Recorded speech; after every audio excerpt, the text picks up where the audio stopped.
Hi, I'm Dr. Amy Osetinsky. And I'm not a doctor, Jeff McKinnon. And And this this is is Speech Kids! Speech Kids! Speech Kids! Speech Kids! Speech Kids! Speech Kids! Speech Kids! Speech Kids! Well, happy Turkey Week, Jeff. indeed. This is always my favorite. It's like, nobody's really, doing anything for these 3 days. And yet you do one of two things. Either you just kind of coast into the, Thanksgiving and then the Friday that doesn't matter, or you like jam so much into these 3 days that it's so stressful. And by Thursday, you're already needing a nap before anything even starts. Yeah. Yeah, my Thanksgiving is definitely impacted this year by the pandemic for me because if it weren't for the pandemic, we would probably be going to Colorado to be with my family and eat too much on Thanksgiving, and then on Thanksgiving night going to the outlet mall for early Black Friday shopping at like 11 p.m. and then going shopping again the next day. So that's like, the family tradition around where I am. I'm not what? You take on the hordes. We take on the hordes in that sense, yeah, but I am sad to not be seeing my family, but I actually am not sad about the not Black Friday shopping. That's it. Yeah. I gotta say, I like this whole rolling out Black Friday deals over the websites as we go. This is tolerable. I've already scored me a Black Friday television that I otherwise never would have gone because I'm not going to trample people for a flat. Yeah. Well, I'm not like a wait at 6 a.m. to get into Walmart to trample people for TVs person. We're like we go to the mall in the afternoon and get the second best sales. Yeah. To go like buy sweaters type people. Most of the time, I'm not even buying for other people. I'm just like, there are great deals for me. It used to be like, I used to go for the DVDs that were $1. I was like, it was astounding to me. I was like, what you could get. That's all I really cared about. And they would still be there. Nobody was rushing into Best Buy to dig in the DVD bin, but I'd get there at 2 and Well, and that's like the usually $5 DVD bin that's now $1, right? So people really aren't digging in that bin. Yeah, no, I've refrained from the Black Friday business. I appreciate that people do it. They're usually after the gaming system. I like to think, I gauge my time based on what I think is valuable. So let's say I'm getting a $200 discount on a television, but I waited outside in the freezing cold for 6 hours. I think I could have earned $200 in 6 hours if I really tried. Yeah, probably. We're not going to talk about how, but yes, probably. In like an IKEA, actually, well, two things. Like an IKEA opens and people like wait outside for like 2 weeks to get a couch. Or a In-N-Out opens and people wait in their cars for 14 hours. 14 hours? 14 hours. Dude, if I lived in LA, if there was more than like a 10-minute wait for an In-N-Out, I was like, guess we ain't getting In-N-Out today. Yeah. My double tomorrow. Yeah.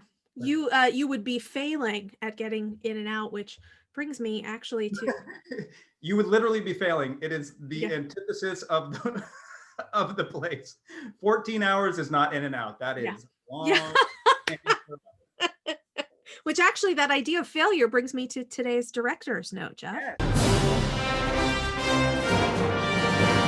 Tomorrow actually is the last day of my semester, and because we've finished before Thanksgiving because of the pandemic, and so just thinking a lot about this semester in particular, and about how my students have been doing and how all of us have been doing, and thinking about what we teach and how we teach it. And actually, none of my students are failing. That's not why this is my director's note today. Actually, my students are doing really well. I had, across the classes that I teach, I actually had more success than I often see. The students did better this semester in my classes than usual. They usually do really well, but like just as a whole, I was like, oh, they're like really doing well. And so part of it, just looking at that and thinking about why that is, and it's just interesting and reflecting on this idea of failure, because being in the arts and teaching art, the idea of failure is just different. And in American society, we have such a failure is a dirty word. If you fail at something, that's, it's seen as bad, seen as showing you're not good enough or you're not worthy of something. But the idea of failure as an artist is totally different. So I think about one of the readings I teach in my class is by a woman named Anne Bogart, who is an American director. She founded the City Company, which is an experimental theater company, and she just does a lot of writing and reflecting on directing. And she says that every creative act requires a leap. In order to do something creative, you have to take a leap. You leap out. I say to my students, you're leaping into the void. You don't know what's there. And when you leap, there's two possible outcomes. You can either make it to the other side when you leap, or you can fall flat on your face in a heap. And those are sort of the two options. But if you fall flat on your face, you're learning something from that. You have to change the way you leap in order to still try and get to the other side. And an artist's job is to get up and leap again, because you're gonna fail along the way and learn and learn and learn until you figure out what it is you need to do to be able to successfully make that leap. And when you do, the art that you find on the other side is going to be so much better because of all of those failures. And this has been such a hard concept for my students to grasp for so long.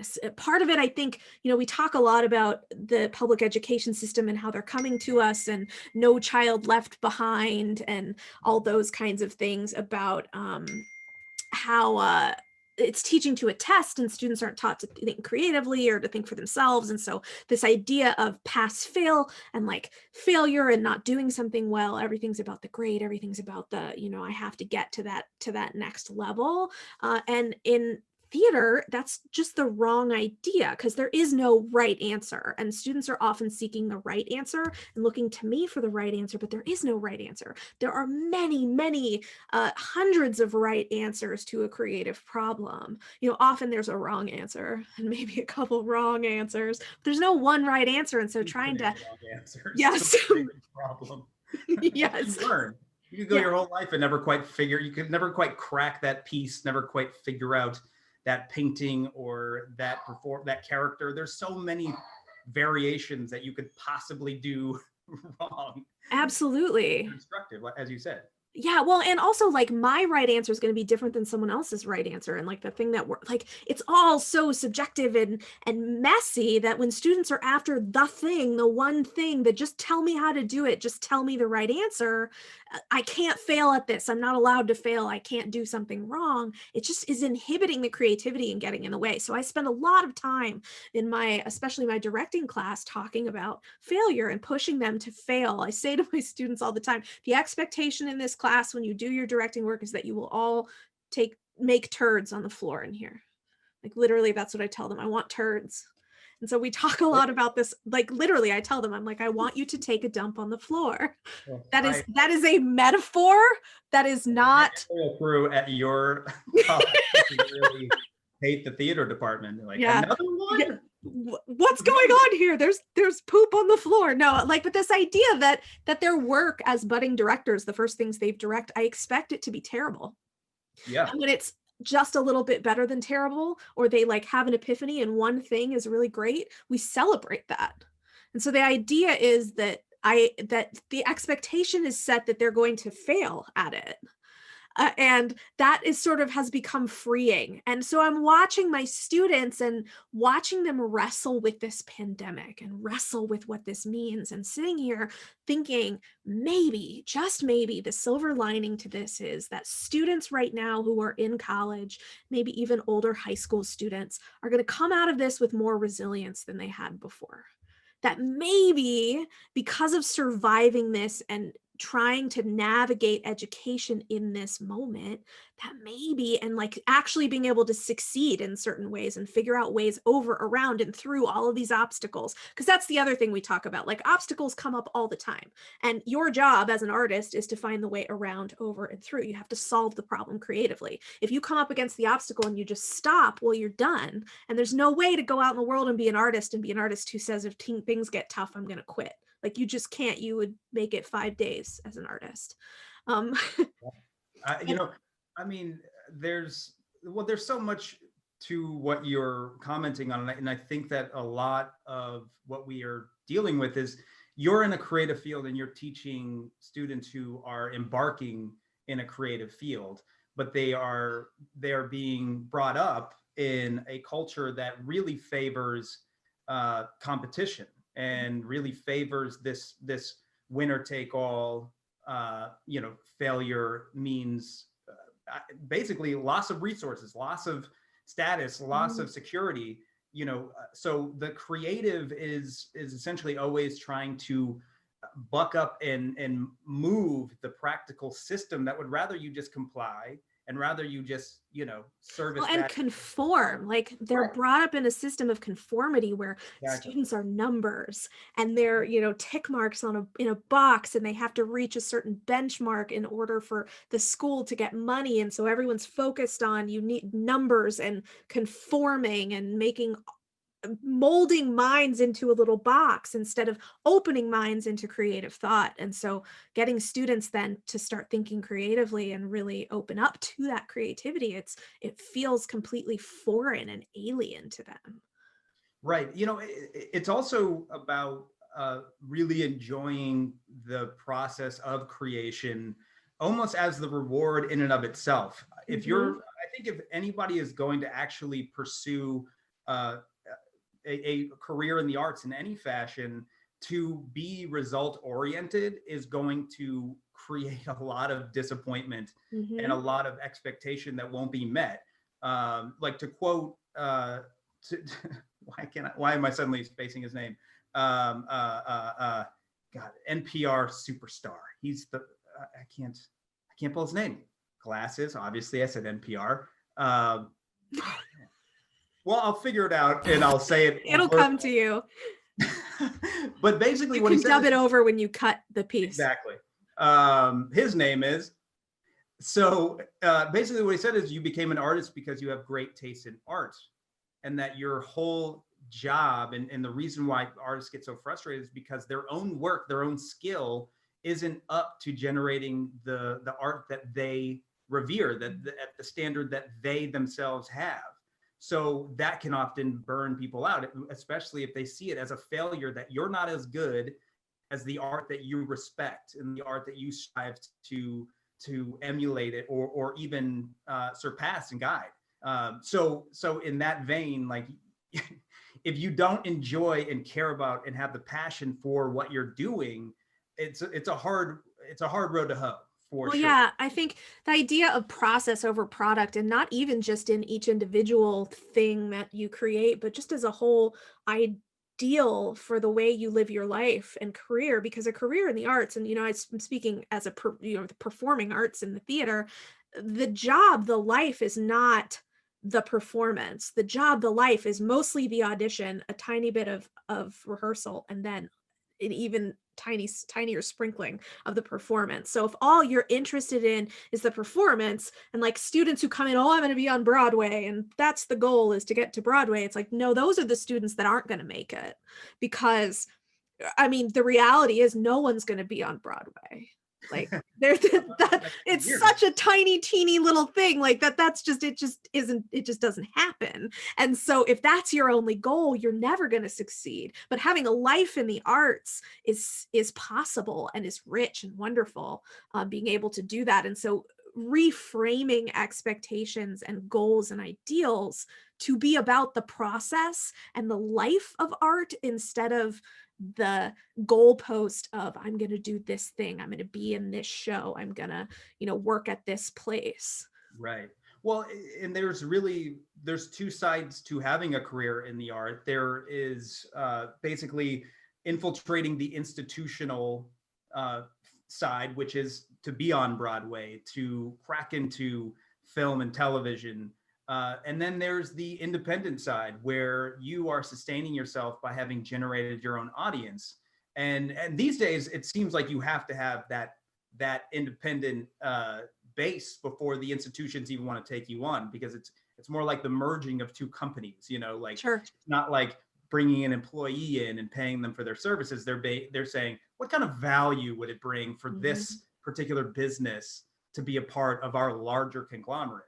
So if you're a Broadway show, we'll look to see, do you have the social media following to enhance, the appeal? The marketing department wants to know just as much. So, when it comes to if you are an artist, a pure artist, and you're saying, I don't care about, the rewards or the end of it, that's great. And you will not understand failure other than your own judgment of your work. But if your ambition as an artist is to work, then you will see your failures as an inability to connect what you're creating with the marketplace. So if you aren't satisfied with what you're creating, regardless of whether it sells or not, then you're going to be disappointed quite a bit, because the marketplace is very competitive and very fickle. So I mean, every actor's job is to get rejected over and over and over again. Yep. The audition is the job. When you finally get you book some work, that's kind of just the gravy. Yeah, and now you got to do that part. Don't screw that up. Yeah, but that comes few and far between for most. Yeah, and I think part of it too is just that reframing of how do you build your own work? How do you find your own satisfaction and do things that are feeding you as an artist, while you're trying to also fit into this system that's wildly unfair and set up to make you fail. And so the people who can't deal with that failure are going to wash out so quickly. Whereas getting comfortable with failure and seeing failure as an opportunity for learning and growth instead of as an opportunity for beating yourself up. Believe me, as a stand-up comedian, every bomb is the most instructive experience, and they come and you're never above them. It doesn't matter how long you've been doing it. You will be on a hot ride. You're like, man, I'm not only just crushing with my material, but I'm riffing good stuff. Like, I'm on fire. And then you will walk into a room that is not feeling you, and you will bomb so hard, and you will be like, what did I do? And you'll figure it out. You'll figure out the turn, and you will become that much more equipped next time you walk into that X room that's not feeling you, and you'll survive a little bit stronger. I think that's such a good thing, because I think comedians are way better at this than actors are, especially young actors. And I work with students in my directing class who are both actors and designers and technicians. So it's not just the actors, it's all of them who have this fear of failure. And I mean, for a comedian, if you can't fail and you have a problem with failure, you'll make it 2 shows maybe. You just won't. You'll be that person that has the hot first set. We see these people all the time. It's usually because they brought like 15 of their friends, so they crush their first set, and then their second set they bomb so hard. And if you see that person again, they want it. But most of the time you don't. Most of the time they're like, oof, this is not fun. That was horrible. Because it is, boy, it really it sucks your soul out. Your very first bomb. You don't know how. It's like drowning naked in front of everyone. So it's a horrible experience, but you grow from that, and that's I guess the best part. But yeah, I mean, with these, when it comes to I remember in speech days, because I did okay at tournaments. I won some, I didn't place in others. And in reflection, really what bothered me the most was if I thought I sucked. Yeah. Like if I went in there and I feel like my performance wasn't good, and that's the reason why I didn't take the round, fine. Like that really beat me up. But if I did in my estimation, if I did a great job and I just didn't break, or somebody else beat me, that hurt less. Because then it's not your fault, it's the judge's fault. Yeah, exactly. Exactly. I have somebody to blame but myself. Yeah. But most of the time as an artist, you always have to be looking to blame yourself, because nobody cares if you create. You are, I say, from the world's perspective, we need creatives, we need artists. Like, your creation is important, but ultimately, it doesn't matter if it's you. It doesn't matter who's doing it. Nobody cares. Yeah. Right. I work on sets with actors all the time who will complain about every last thing. They're looking at, what the union should be standing up for, and what this, production is not providing, and all that kind of stuff. And, at the end of the day, I'm thinking to myself, you don't have to be here. You didn't have to. Like, this is entirely optional. You act like you're being forced to be here and this is a burden. Clearly you aren't enjoying this work. Yeah. And if if you were to leave, I don't think that this film would hurt one bit that you weren't here. So if you can't just enjoy the experience and the act of being in a creative field, then I don't know if it's worth being more than a hobby. Yeah. Well, and I think that's the thing. And part of that enjoyment, you have to begin to actually enjoy the failure Mhm. and think about failure as a positive and as an instructive tool rather than as an indication of your worth. My work is not my worth. That Yes. idea of we're all going to do things that bomb, especially the more risk we take as artists, the more likely we are to create a turd. And we have to be okay with that, because when we do that and we risk and we create the turd, we can take that one shining nugget of gold out of the turd. These are really horrible images that now I am subjecting all of you folks to. But you find that nugget of gold and you can take that and use that the next time when you take the leap. And hopefully that time you'll make it across. Well, to quote a concept from Twyla Tharp, who wrote The Artist's Way, Mhm. you are in a stage of scratching. I always think about this. Scratching is the term, where you're not quite sure what the big picture, what the ultimate end piece is of all of the creative experiences you're having. But all of those failures are little bits, they're little pieces that you put to the side. They're work that you did that didn't quite come to shape, that didn't quite make it to the let's say public level, the audience acceptable level. And all of those pieces kind of factor in. I've often had like scripts that I'm writing or pieces that I'm working on, and suddenly like something I wrote 2 years ago that I thought was a flaming failure pops in, and it's like the perfect little nugget to plug in. And I couldn't have anticipated that, but I know it's all like stewing around in my Mhm. brain for a reason. And if I beat myself about that failure and I quit, then 2 years later, I wouldn't have created the vehicle to shove that thing into. Well, yeah, and without the experience of creating the thing that failed, you wouldn't have what you need to create the thing that succeeds. And I think that's the lesson, and what I'm so hoping that students take out of this really trying time is that if you can succeed, and not just succeed but thrive, how some of them have been under the current circumstances, once things are back to a more normal place, there's no excuse not to thrive. The Yes. only thing holding them back is their own fear of failure and fear of their own power. Well, I think this pandemic has revealed to many that if you are if you are fortunate enough to survive this time, and you have felt like your life is limited, um, oftentimes it's something that you have to look at yourself for. Mhm. I think being trapped inside has caused so many people to really reckon with themselves, for better or for worse. That has broken some people down, and it has clarified other people to a place of strength. So this pandemic, as sad and difficult as it's been globally, I think is very much a gift to humanity at large, to take stock, as to what are you going to do with difficulty, failure, and obstacles that are out of your control or can be in your control. It's kind of up to you. Yeah, hopefully that's a lovely thought to think about, that hopefully we come out of it, and not just personally, but as a society, taking a look at everything that's wrong and being able to fix it. And on I, that hopeful note, yeah, well, I just think whenever we open up back to normal, it's just going to be a big fist fight in the streets. But yes.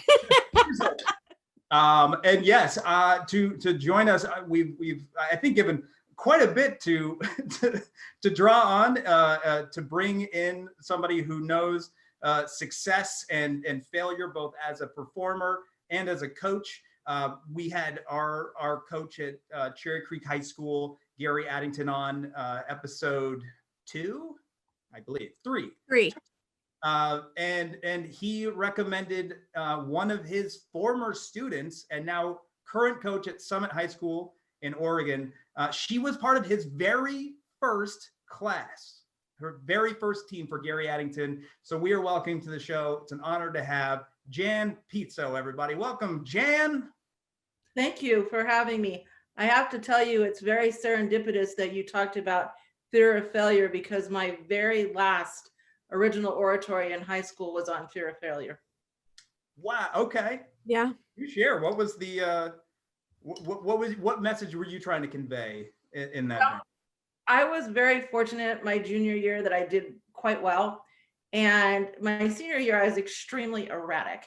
My speech, I would either win a tournament or completely just have a horrible experience. So at the very end, right before Nat calls, I thought something is wrong with this speech. I don't know what, but it's super inconsistent. And I was a much better speaker than I was originally. So I thought, okay, what's going on here? What do I want to write about? Because back then you kind of got assigned the topic, right? Gary was like, this is what you're going to write your oratory on. And I thought, well, I need to write it on what I want to write it on, which is maybe once I had this super erratic competitive experience, I should write about, was it fear of failing that caused this problem? So that's what motivated me to write that final speech, which I just did for Nat Qualls. That's the only time I ever did it. You did it, you performed it once? Once. Well, how far I got through Nat Qualls. So, but at one tournament, I think I made it 7 rounds or something. Wow. So did you, in reflecting in your OO, did you kind of identify what it was that was causing your sort of inconsistent performances? Did you ever nail that down? I did. I think that identified the fact that someone else told me, and not to besmirch Gary at all, but someone else told me what to talk about.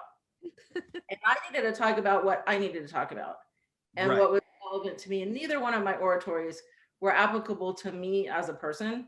They were just informative oratories about a social problem, which neither one impacted me specifically. My first one was on abuse in the foster care system, which completely had nothing to do with me.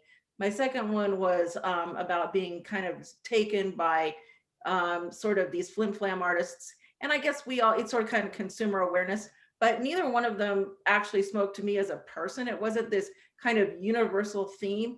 And so I just kind of got up the courage and said, Gary, I don't want to do this anymore. I want to write my own with what I care about. And so that's kind of what happened.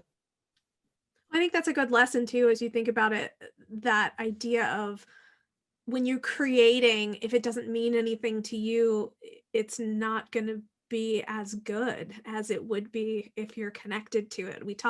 I talk with my students about that a lot, that idea of personal connection and how do we personally connect to our work. Yeah. So I have a question for you, Jan. So you were thinking about failure as a student, and how do you think that's changed now with your students, or has it? Is it different? Is that fear of failure different now than it was then, or is it the same kind of thing? Well, I think that having done that and having this like super erratic senior year, where I like won, big tournaments and then didn't qualify for state, it led me to teach students that, yeah, the trophies are cool, but what is the ultimate goal of being in speech and debate? And I'll always tell them, it's if your dad gets cancer, you have the ability to research what kind of cancer is it and what questions do you ask the doctor. If you get a new job and you don't know anything about that company, how do you figure out that you don't act like an idiot when you walk into that job the first day? It's, you're not going to remember all that hardware, but you are going to remember, oh, I know how to research. Oh, I know how to figure this out. I can communicate. I know how to dress when I go for an interview. I know how to speak appropriately. I know how to be prepared for something that I'm nervous about. And I think that's what I took away from that experience. Well, it also seems like in your original oratory experience, and what a lot of people that go into speech find is not only the pieces have to be something that they identify or connect with, but that the way that they perform has to fit their skill set and their highest point of contribution to the team. So, I've seen people that have left duo to go into humor, people that have left poetry to go into drama, just because that was a greater fit for their talents. And that I think is so reflective when you're getting into the workplace, when you're an adult trying to figure out what's my highest point of contribution as a worker, as somebody who's in, you know, in the professional field. Where do I belong in this vast economy? So, I mean, do you see like your students that have a greater ability to connect to their pieces, having greater success later on in their professional careers? Well, I think more, my career is kind of strange as far as what my students have achieved, but I think it's more that they have more success as individuals. They stuck with the team, they took what they needed out of the team, whatever it was, and they had more ability to say, yes, this is right for me, or no, it's not right for me. And actually, oratory was not the right event for me, but the way that things worked out was very strange. I should have been in extemporary, but it just, things did not, it was a very weird environment for what happened to me in high school. Back in those days, they taught policy debate as an actual academic class for the entire year, which is what I was interested in and what I took. But my partner refused to debate, and she was in debate because she couldn't take forensics anymore. She had expired the 2 forensics classes. So I never got to compete in debate. And Gary's like, you need to compete. I want you to do oratory. And I'm in the whole room of policy debaters. And I end up, you know, I would have been a good LD debater too. But in those days, LD was not a national event. So, and we had boys and girls extemp. I don't know if you guys know that or not, but Wow. I did not know that. I should have been an extemporary, but you know, it was what it was, and that's just the way it is. What do you think of what about you is makes you such a great extemporary? What's your debate skills? Well, I think I'm not that great of a platform speaker. I mean, I did well, but as far as what it takes to be a really killer platform speaker, I'm not that. Whereas an extemp speaker is pretty regimented. You know, they're not going to be out of the box. I'm a terrible interpreter. I can coach it, but I can't do voices. I can block, I can do all that, but I just can't do that stuff. I probably could have done well in reading events, but Gary really pushed you towards the national events. So, you know, I probably did okay in prose. But I know that in extemp, because I have a degree in political science, that was kind of where my interests lie. At that time, I wanted to be an attorney. So all of that kind of stuff, where you don't have to be this amazing, powerful speaker in extemp. Whereas, you know, like I said, I did well in oratory, but once I